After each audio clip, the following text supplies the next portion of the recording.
श्री गणेशाय नमः। श्री शिव पुराण महात्म्य सोनक जी के साधन विषयक प्रश्न पर सूत जी का उन्हें शिव पुराण की उत्कृष्ट महिमा सुनाना। श्री सोनक जी ने पूछा, महाज्ञानी सूत जी, आप संपूर्ण सिद्धांतों के ज्ञाता हैं। प्रभु मुझसे पुराणों की कथाओं के सार तत्व का विशेष रूप से वर्णन कीजिए।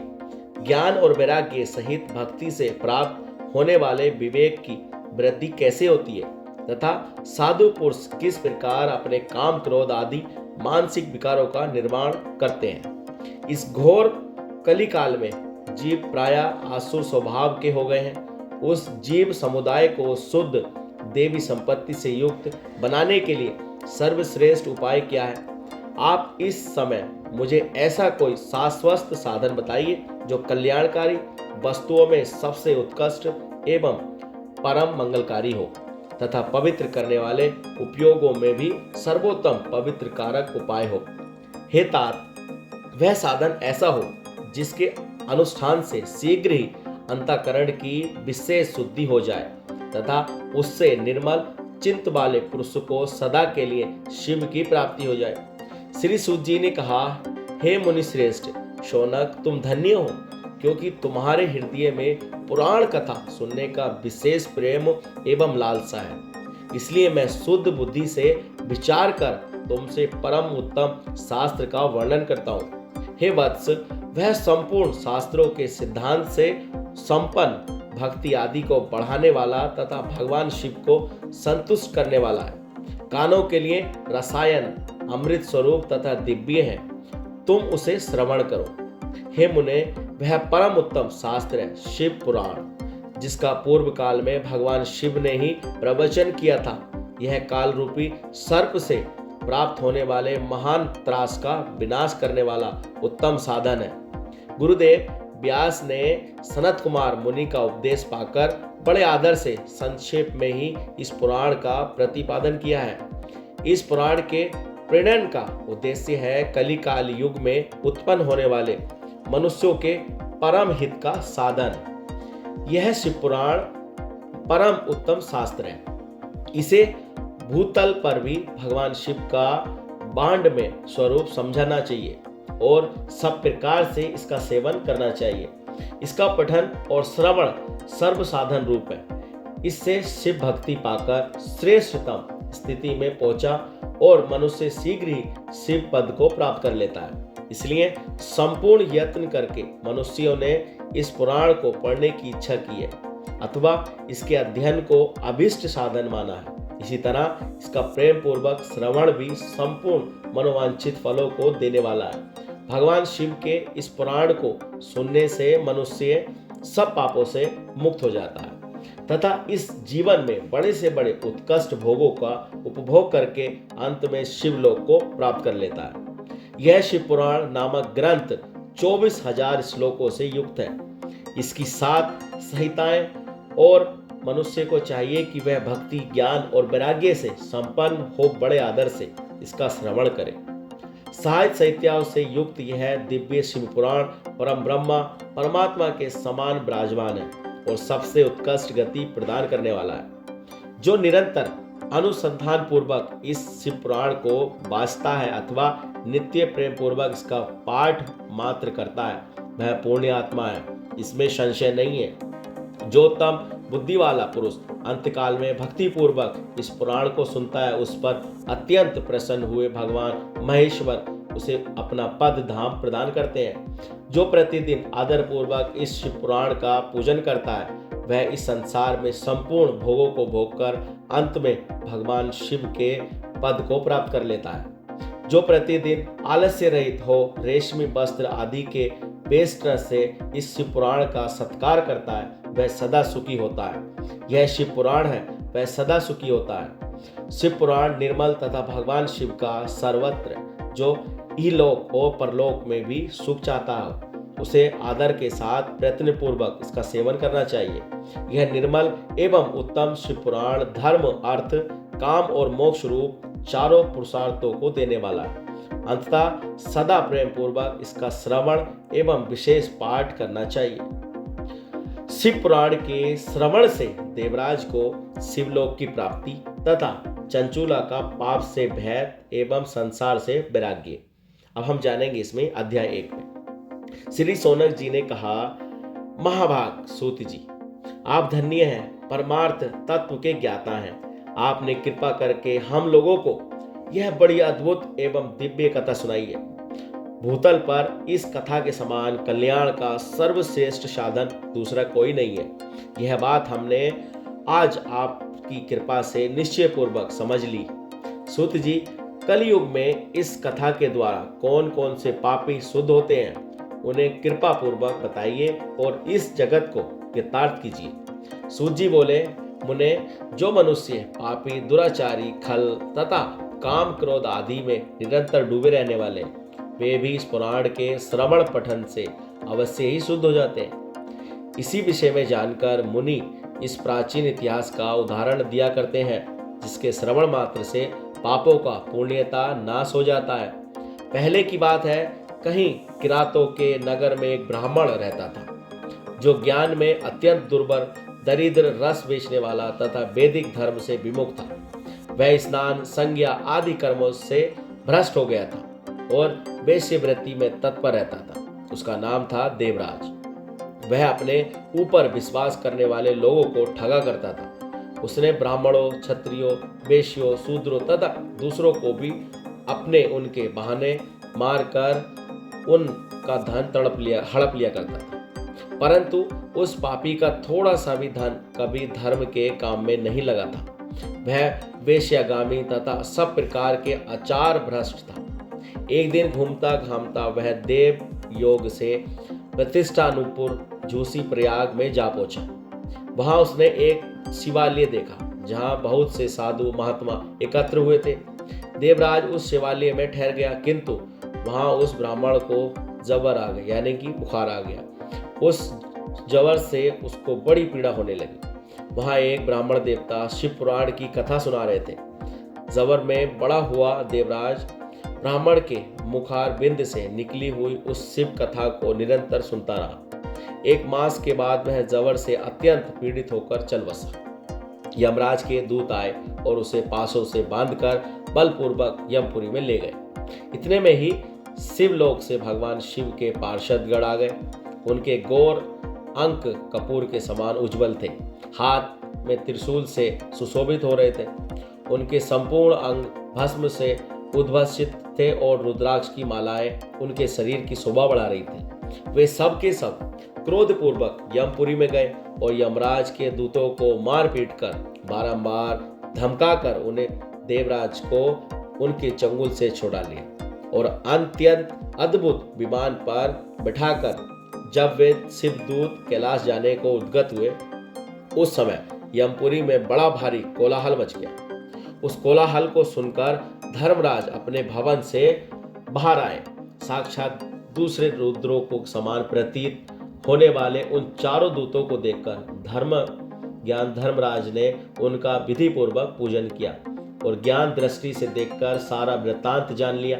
उन्होंने भय के कारण भगवान शिव के उन महात्मा दूतों से कोई बात नहीं पूछी, उल्टे उन सबकी पूजा एवं प्रार्थना की। तत्पश्चात वे शिवदूत कैलाश को चल गए और वहां पहुंचकर उन्होंने उस ब्राह्मण को दयासागर सांब शिव के हाथों में दे दिया। सोनक जी ने कहा, महाभाग सूत जी, आप सर्वज्ञ हैं, महामते हैं। आपके कृपा प्रसाद से मैं बारंबार कृतार्थ हुआ। इस इतिहास को सुनकर मेरा मन अत्यंत आनंद में निमग्न हो गया। अंततः अब भगवान शिव में प्रेम बढ़ाने वाली शिव संबंधी दूसरी कथाओं को भी सुनिए। श्री सूत जी ने बताया, सोनक सुनो, मैं तुम्हारे सामने गोपनीय कथा वस्तु भी वर्णन करूंगा, क्योंकि तुम शिव भक्तों में अग्रणी तथा वेद वेदांतों में श्रेष्ठ हो। समुद्र के निकटवर्ती प्रदेश में एक पाश्यकल नामक ग्राम था, जहां वैदिक धर्म से विमुख महापापी द्वैच निवास करते थे। वे सब के सब बड़े दुष्ट हैं। उनका मन दूषित विषय भोगों में ही लगा रहता है। वे ना देवताओं पर विश्वास करते हैं और ना भाग्य पर। वे सभी कुटिल वृत्ति वाले हैं, किसानी करते और भांति भांति के घातक अस्त्र शस्त्र रखते हैं। वे व्यभिचारी और खल हैं। ज्ञान वैराग्य तथा सधर्म का सेवन ही मनुष्य के लिए परम पुरुषार्थ है। इस बात को वे बिल्कुल नहीं जानते। वे सभी पशु बुद्धि वाले हैं। जहाँ के ध्वज ऐसे हों, वहाँ के अन्य वर्णों के विषय में क्या कहा जाए। अन्य वर्णों के लोग भी उन्हीं की भांति कुत्सित विचार रखने वाले, सधर्म, विमुख एवं खल के। वे सदा कुकर्म में लगे रहते हैं और नित्य विषय भोगों में ही डूबे रहते हैं। वहाँ की सब स्त्रियां भी कुटिल स्वभाव की, स्वच्छताचारिणी, पाप सक्त, कुत्सित और विचार वाली और व्यवचारणी है। वे सद्व्यवहार तथा सदाचार से सर्वथा शून्य है। इस प्रकार वहाँ दुष्टों का ही निवास है। उस बात्सल कल नामक ग्राम में किसी समय एक विदुंग नामधारी ब्राह्मण रहता था। वह बड़ा अधर्म था, दुरात्मा और पापी था। यद्यपि उसकी स्त्री बड़ी सुंदरी थी, तो भी वह कुमार्ग पर ही चलता था। उसकी पत्नी का नाम चंचुला था। वह सदा उत्तम धर्म के पालन में लगी रहती थी, तो भी उसे छोड़कर वह दुष्ट ब्राह्मण वेश्यागामी हो गया। इस तरह कुकर्म में लगे हुए उस विदुंग के बहुत वर्ष बीत जाने पर उसकी स्त्री चंचुला काम से पीड़ित होने पर वह स्वर्ग धाम नाश के भय से कलेश सहकर भी दीर्घ काल तक धर्म से भ्रष्ट होती रही, परंतु दुराचारी पति के आचरण से प्रभावित हो आगे चलकर वह स्त्री भी दुराचारणी हो गई। इस तरह दुराचार में डूबे हुए उन मूढ़ चित्त वाले पति पत्नी का बहुत सा समय व्यर्थ बीत गया। तदनंतर शूद्र जातीय वेश्या का पति बना हुआ तथा वह दूषित बुद्धि वाला दुष्ट ब्राह्मण विदुंग समय अनुसार मृत्यु को प्राप्त हो नरक में जा पड़ा। बहुत दिनों तक नरक के दुख भोगकर वह मूढ़ बुद्धि पापी विघ्न पर्वत पर भयंकर पिशाच हुआ। इधर उस दुराचारी पति विदुंग के मर जाने पर मूढ़ हृदय चंचुला बहुत समय तक पुत्रों के साथ अपने घर में रही। एक दिन देवयोग से किसी पुण्य पर्व के आने पर वह स्त्री भाई बंधुओं के साथ गोकर्ण क्षेत्र में गई। तीर्थयात्रियों के सर्ग में उसने भी उस समय जाकर किसी तीर्थ में जल में स्नान किया। फिर वह साधारण मेला देखने की दृष्टि से भाई बंधु जनों के साथ यत्र तत्र घूमने लगी। घूमती घामती किसी देव मंदिर में गई और वहां उसने एक देवज्ञ ब्राह्मण के मुख से भगवान शिव की परम पवित्र एवं मंगलकारिणी उत्तम पौराणिक कथा सुनी। कथावाचक ब्राह्मण कह रहे थे कि जो स्त्रियां पर पुरुषों के साथ व्यभिचार करती हैं, वे मरने के बाद भी यमलोक में जाती हैं। तब यमराज के दूत उनकी योनियों में तपे हुए लोहे का परिवर्त डालते हैं। पौराणिक ब्राह्मण के मुख से यह वैराग्य बढ़ाने वाली कथा सुनकर चंचुला भय से व्याकुल हो कांप उठी। जब कथा समाप्त हुई और सुनने वाले सब लोग वहां से बाहर चले गए, तब वह भयभीत भारी एकांत में शिव पुराण की कथा बांचने वाले उन ब्राह्मण देवता से बोली। चंचुला ने कहा, हे ब्राह्मण, मैं अपने धर्म को नहीं जानती थी, इसलिए मेरे द्वारा बड़ा दुराचार हुआ। स्वामीमिन, मेरे ऊपर अनुपम कृपा करके आप मेरा उद्धार कीजिए। आज आपके वैराग्य रस से ओतप्रोत इस प्रवचन को सुनकर मुझे बड़ा भय लग रहा है। मैं कांप उठी हूँ और मुझे इस संसार से वैराग्य हो गया। मुझ मूढ़ चिंत वाली पापिनीशी को धिक्कार है। मैं सर्वदा निंदा के योग्य हूँ, कुत्सित विषयों में फंसी हुई हूँ और अपने धर्म से विमुख हो गई हूँ। हाय, न जाने किस किस घोर कष्टदायक दुर्गति में मुझे जाना पड़ेगा और वहाँ कौन बुद्धिमान पुरुष कुक मार्ग में मन लगाने वाली मुझ पापिनी का साथ देगा। मृत्यु काल में उन भयंकर यमदूतों को मैं कैसे देखूंगी। जब वे बलपूर्वक मेरे गले में फंदे डालकर मुझे बांधेंगे, तब मैं कैसे धीरज धारण कर सकूंगी। नरक में जब मेरे शरीर के टुकड़े टुकड़े किए जाएंगे, उस समय विशेष दुख देने वाली उस महायातनाओं को मैं कैसे सहूंगी। हाय, मैं मारी गई, मैं जल गई, मेरे हृदय विदीर्ण हो गए और मैं सब प्रकार से नष्ट हो गई, क्योंकि मैं हर तरह से पाप में ही डूब रही हूँ। हे ब्राह्मण, आप ही मेरे लिए मेरे गुरु, आप ही मेरी माता, आप ही मेरे पिता हैं। आपकी शरण में आई हूँ। मुझ दीन अबला का आप ही उद्धार कीजिए प्रभु। सूत जी कहते हैं, सोनक, इस प्रकार खेद और वैराग्य से युक्त हुई चंचुला ब्राह्मण देवता के दोनों चरणों में गिर पड़ी। तब उन बुद्धिमान ब्राह्मण ने कृपा पूर्वक उसे उठाया और इस प्रकार कहा।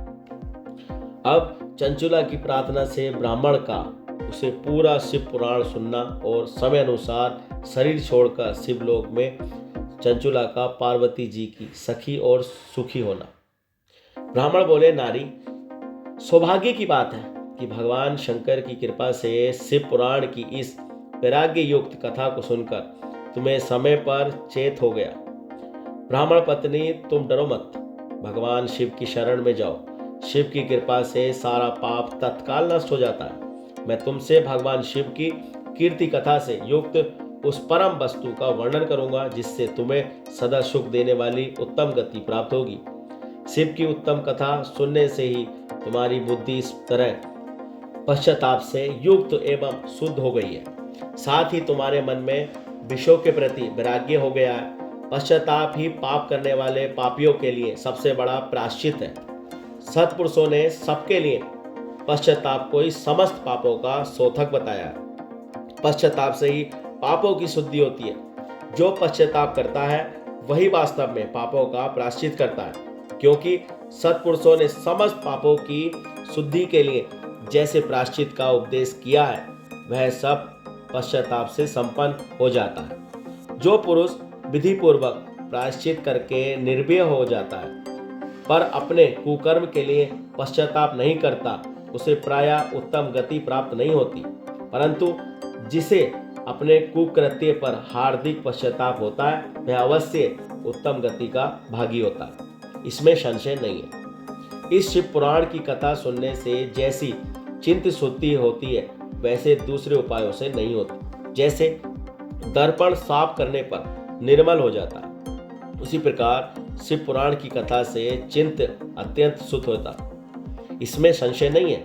मनुष्यों के शुद्ध चित्त में जगदम्बा पार्वती सहित भगवान शिव विराजमान रहते हैं। इससे वह विशुद्धता पुरुष शिवाम सदा शिव के पद को प्राप्त होता है। इस उत्तम कथा का श्रवण समस्त मनुष्यों के लिए कल्याण का बीज है। अंततः यथोचित शास्त्र भक्त मार्ग से इसकी आराधना अथवा सेवा करनी चाहिए। यह भग बंधक रूपी रोग का नाश करने वाली है। भगवान शिव की कथा को सुनकर फिर अपने हृदय में उसका मनन एवं निधि ध्यान करना चाहिए। इससे पुण्यता चित्त शुद्धि हो जाती है। चित्त शुद्धि होने से महेश्वर की भक्ति अपने दोनों पुत्रों ज्ञान और वैराग्य के साथ निश्चय ही प्रकट होती है। तत्पश्चात महेश्वर के अनुग्रह से दिव्य मुक्ति प्राप्त होती है, इसमें संशय नहीं है। जो मुक्ति से वंचित है उसे पशु समझना चाहिए, क्योंकि उसका चित्त माया के बंधन में आसक्त है। वह निश्चय ही संसार बंधन में मुक्त नहीं हो पाता। ब्राह्मण पत्नी, इसलिए तुम विषयों में मन को हटा लो और भक्ति भाव से भगवान शंकर की इस परम पावन कथा को सुनो। परमात्मा शंकर की इस कथा को सुनने से तुम्हारे चित्त की शुद्धि होगी और इससे तुम्हें मोक्ष की प्राप्ति होगी। जो निर्मल चित्त से भगवान शिव के चरणाबिंदों का चिंतन करता है उसकी एक ही जन्म में मुक्ति हो जाती है। यह मैं तुमसे सत्य सत्य कहता हूँ। सूत जी कहते हैं, शौनक, इतना कहकर वे श्रेष्ठ शिव भक्त ब्राह्मण चुप हो गए। उनका हृदय करुणा से आर्द्र हो गया। वे शुद्ध चिंत महात्मा भगवान शिव के ध्यान में मगन हो गए। तदनंतर विदुम की पत्नी चंचुला मन ही मन प्रसन्न हो उठी। ब्राह्मण का उक्त उपदेश सुनकर उसके नेत्रों में आनंद के आंसू छलक गए। वह ब्राह्मण पत्नी चंचुला हर्ष भरे हृदय से उन श्रेष्ठ ब्राह्मण के दोनों चरणों में गिर पड़ी और हाथ जोड़कर बोली, मैं कृतार्थ हो गई। तत्पश्चात उठकर वैराग्य युक्त उत्तम बुद्धि वाली वह स्त्री जो अपने पापों के कारण आतंकित थी, उस महान शिव भक्त ब्राह्मण से हाथ जोड़कर गदगद वाणी में बोली। चंचुला ने कहा, हे ब्राह्मण, शिव भक्तों में श्रेष्ठ स्वाभिमान आप धन्य हैं, परमात्मदर्शी हैं और सदा परोपकार में लगे रहते हैं, इसलिए श्रेष्ठ साधु पुरुषों में प्रसन्नता के योग्य हैं। साधो, मैं नरक के समुद्र में गिर रही हूँ, आप मेरा उद्धार कीजिए, उद्धार कीजिए। पौराणिक अर्थ तत्व से संपन्न जिस सुंदर शिव पुराण की कथा को सुनकर मेरे मन में संपूर्ण विषयों से वैराग्य उत्पन्न हो गया, उसी इस शिव पुराण को सुनने के लिए इस समय मेरे मन में बड़ी श्रद्धा हो रही है। सूत जी कहते हैं, ऐसा कहकर हाथ जोड़कर उनका अनुग्रह पाकर चंचुला उस शिव पुराण की कथा को सुनने की इच्छा मन में लिए उन ब्राह्मण देवता की सेवा में तत्पर वहां रहने लगी। तदनंतर शिव भक्तों में श्रेष्ठ और शुद्ध बुद्धि वाले उन ब्राह्मण देवता ने उसी स्थान पर उस स्त्री को शिव पुराण की उत्तम कथा सुनाई। इस प्रकार उस गोकर्ण नामक महाक्षेत्र में उन्हीं श्रेष्ठ ब्राह्मण से उसने शिव पुराण की वह परम उत्तम कथा सुनी, जो भक्ति, ज्ञान और वैराग्य को बढ़ाने वाली तथा मुक्ति देने वाली है। उस परम उत्तम कथा को सुनकर वह ब्राह्मण पत्नी अत्यंत कृतार्थ हो गई। उसका चित्त शीघ्र ही शुद्ध हो गया। फिर भगवान शिव के अनुग्रह से उसके हृदय में शिव के सगुण रूप का चिंतन होने लगा। इस प्रकार उसने भगवान शिव में लीन लेने लगी। उत्तम बुद्धि पाकर शिव के सच्चिदानंद में स्वरूप का बारंबार चिंतन आरंभ किया। तत्पश्चात समय के पूरे होने पर भक्ति, ज्ञान और वैराग्य से युक्त हुई चंचुला ने अपने शरीर को बिना किसी कष्ट के त्याग दिया। इतने में ही त्रिपुर शत्रु भगवान शिव का भेजा हुआ एक दिव्य विमान द्रुत गति से वहां पहुंचा, जो उनके अपने गणों से संयुक्त और भांति भांति के शोभा साधनों से संपन्न था। चंचुला उस विमान पर आरूढ़ हुई और भगवान शिव के श्रेष्ठ पार्षदों ने उसे तत्काल शिवपुरी में पहुंचा दिया। उसके सारे मल धुल गए, वह दिव्य रूप धारिणी दिव्यांग हो गई। उस दिव्य अव्यय उसकी शोभा बढ़ाने लगे। मस्तक पर अर्धचंद्र का मुकुट धारण किए वह गौरांगी देवी शोभाशाली दिव्य आभूषणों से भूषीभूत हो गई। शिवपुरी में पहुंचकर उसने सनातन देवता त्रिनेत्रधारी महादेव जी को देखा। सभी मुख्य देवता उनकी सेवा में खड़े थे। गणेश, भृंगी, नंदीश्वर तथा वीरभद्र आदि उनकी सेवा में उत्तम भक्ति भाव से उपस्थित थे। उनकी अंग क्रांति करोड़ों सूर्य के समान प्रकाशित हो रही थी। कंठ में नील चिन्ह शोभा पा रहे थे। 5 मुख और प्रत्येक मुख में 3-3 नेत्र थे। मस्तक पर अर्धचंद्रकार मुकुट शोभा देता था। उन्होंने अपने बामांग भाग में गौरी देवी को बैठा रखा था, जो विद्युत पुंज के समान प्रकाशित थी। गौरीपति महादेव जी की कांति कपूर के समान गौरी थी। उनका सारा शरीर श्वेत भस्म से भासित था। शरीर पर श्वेत वस्त्र शोभा पा रहे थे। इस प्रकार परम उज्ज्वल भगवान शंकर का दर्शन करके वह ब्राह्मण पत्नी चंचुला बहुत प्रसन्न हुई। अत्यंत प्रतियुक्त होकर उसने बड़ी उतावलीक से साथ भगवान को बारंबार प्रणाम किया।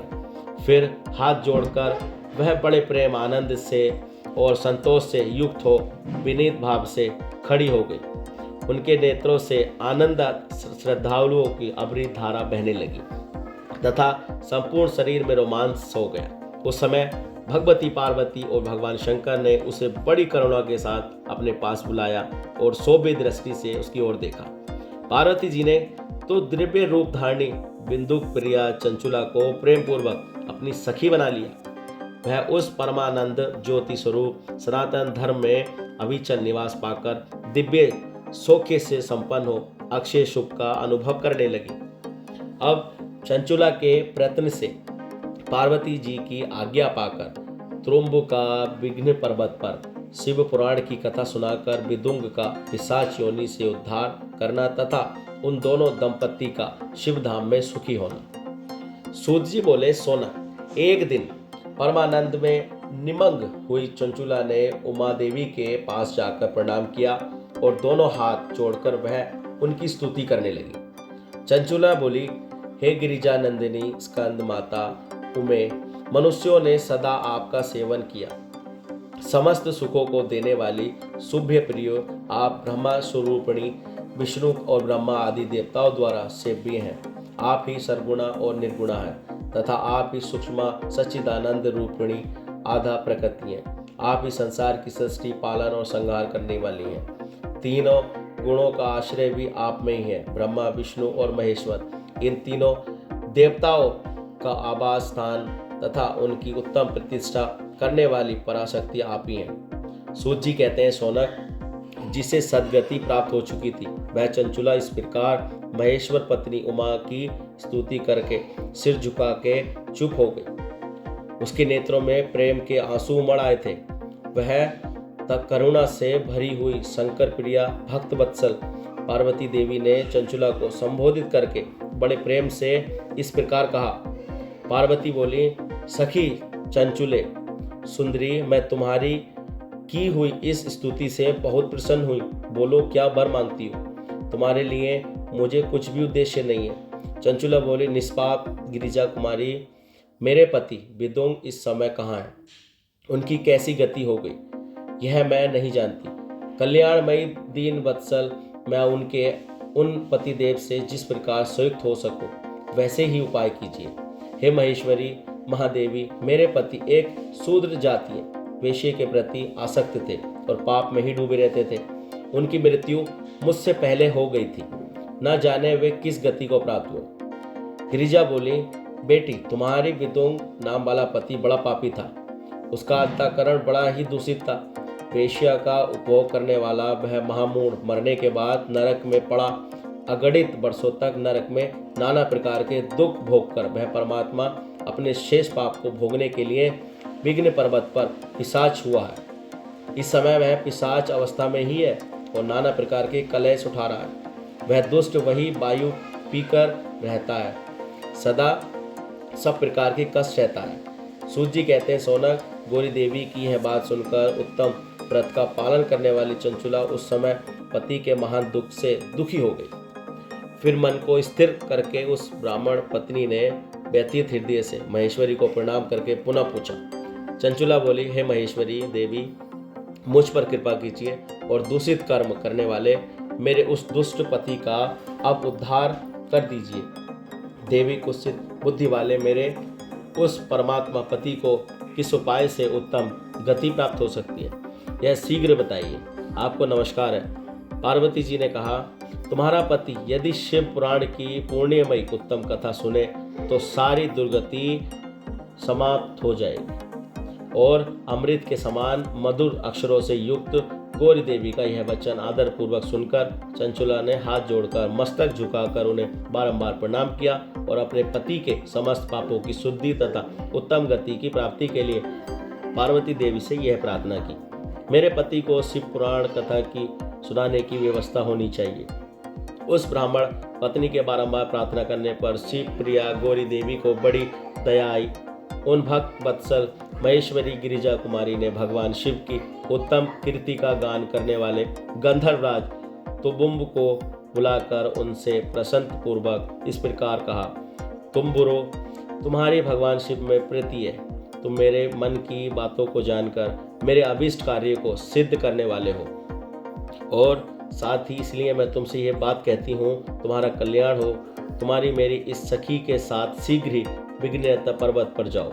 वहाँ एक महाघोर और भयंकर पिशाच रहता है। उसका वृत्तांत तुम आरंभ से ही सुनो।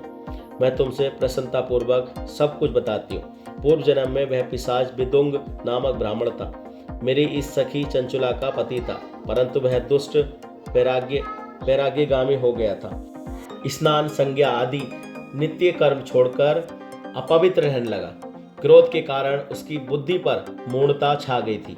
वह कर्तव्य का विवेक नहीं करता था।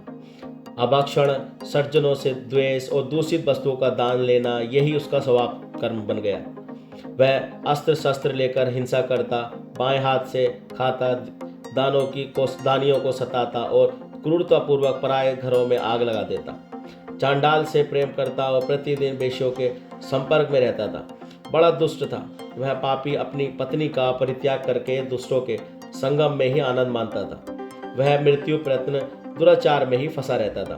फिर अंतकाल आने पर उसकी मृत्यु हो गई।